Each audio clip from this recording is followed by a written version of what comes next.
BSc Food and Nutrition లో university first rank, second rank, third rank. Sun International, Visakhapatnam, Hyderabad. నాకు తెలియదు, గుర్తులేదు, మర్చిపోయా. అదే సినిమాలో ఒక సీన్ కదా ఇది. ఇప్పుడు జోగి రమేష్ పోలీస్ విచారణలో సరిగ్గా అలాగే నాకు తెలియదు, గుర్తులేదు అని ఆస్కార్ నటన పండిస్తున్నారంట. పొన్నవాళ్ళు తెలుసుగా, జగన్ అనుమతిస్తే ఆ కులాన్ని లేకుండా చేస్తా, నరుక్కుంటూ వెళ్ళిపోవటమే అని వాగిన వీడియో బయటకు వచ్చింది. జగన్ రెడ్డి ప్రస్తుత పరిస్థితిపై కుక్కు అని రోధించిన ఆ పొన్నవేలే ఈ పొన్నవోలు. పోలీసులు జోగి రమేష్ను ప్రశ్నిస్తుంటే పొన్నవోలు సమాధానాలు చెబుతున్నాడంట. పోలీసులు ఇంకా జగన్ రెడ్డి మనుషులే అనుకుంటున్నాడేమో మన పొన్నవోలు తెలియదు. టీడీపీ అధినేత చంద్రబాబు నివాసంపై మూకదాడి ఘటనలో నమోదైన కేసులో మాజీ మంత్రి జోగి రమేష్ దర్యాప్తునకు సహకరించడం లేదని పోలీసుల తరపున సీనియర్ న్యాయవాది సిద్ధార్థ లూత్రో హైకోర్టుకి నివేదించారు. తొందరపాటు చర్యలు వద్దని ఇచ్చిన మధ్యంతర ఉత్తర్వులను జోగి దుర్వినియోగం చేస్తున్నాడని, తక్షణం ఆ ఉత్తర్వులను ఎత్తివేయాలని ఆయన కోరారు.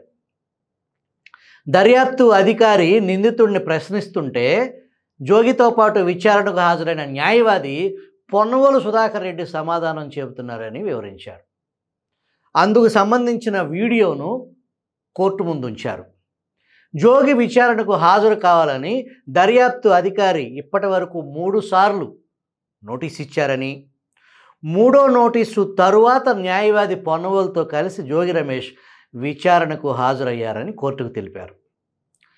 చంద్రబాబు ఇంటిపై దాడికి వెళ్లిన సమయంలో వినియోగించిన phone, SIM card, IME number, phone bill వివరాలు తెలియజేయాలని దర్యాప్తు అధికారులు కోరగా ఫోన్ మార్చానని సమాధానం ఇచ్చారన్నారు. అసలు మెజార్టీ ప్రశ్నలకు తెలియదు, గుర్తులేదు అని బదులిచ్చారంట.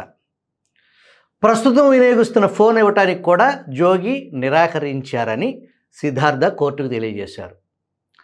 చంద్రబాబు ఇంట్లోకి చొచ్చుకెళ్ళి ధ్వంసం చేసేందుకు ప్రయత్నించిన రోజు జోగి అతని అనుచరులను పోలీసులు అరెస్ట్ చేసి వారిపై నామమాత్రపు సెక్షన్ల కింద కేసు నమోదు చేశారన్నారు. ఆ కేసు వివరాలు చెప్పకుండా పిటిషనర్ కోర్టును తప్పుదోవ పట్టిస్తున్నారన్నారు. పోలీసులను ప్రభావితం చేసి బాధితులపైనే జోగి SC/ST అట్రాసిటీ కేసు పెట్టించారన్నారు. ఘటన జరిగిన రోజు సంబంధిత పోలీస్ స్టేషన్ కేసు డైరీ వివరాలను కోర్టు ముందుంచామన్నారు. అప్పుడు అధికార దుర్వినియోగం చేశారని, ఇప్పుడు కోర్టు మధ్యంతర ఉత్తర్వులను దుర్వినియోగం జోగి చేస్తున్నారని, జోగితో పాటు దాడిలో పాల్గొన్న ఇతర నిందితుల ముందస్తు బెయిల్ పొందేందుకు వాళ్ళు అనర్హులని కోర్టుకు తెలియజేశారు.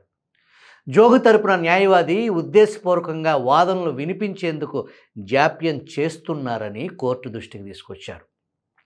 తక్షణ మధ్యంతర ఉత్తర్వులు ఎత్తివేయాలని కోర్టును కోరారు. జోగి తరపు న్యాయవాది శశిభూషణ్ రావు స్పందిస్తూ వ్యక్తిగత కారణాలతోనే జోగి న్యాయవాది విచారణకు హాజరు కాలేకపోయారని తెలియజేశారు. శుక్రవారం వాదనలు వినిపిస్తామన్నారు. అంటే ఈరోజు ఇరువైపులా వాదనలు పరిలో తీసుకున్న హైకోర్టు న్యాయమూర్తి జస్టిస్ VRK కృపాసాగర్ జోగి రమేష్ తరపున న్యాయవాది వాదనల కోసం విచారణను ఈ రోజుకు వాయిదా వేశారు. పిటిషన్పై తొందరపాటు చర్యలు వద్దంటూ గతంలో ఇచ్చిన మధ్యంతర ఉత్తర్వులు నేటి వరకు పొడిగించారు.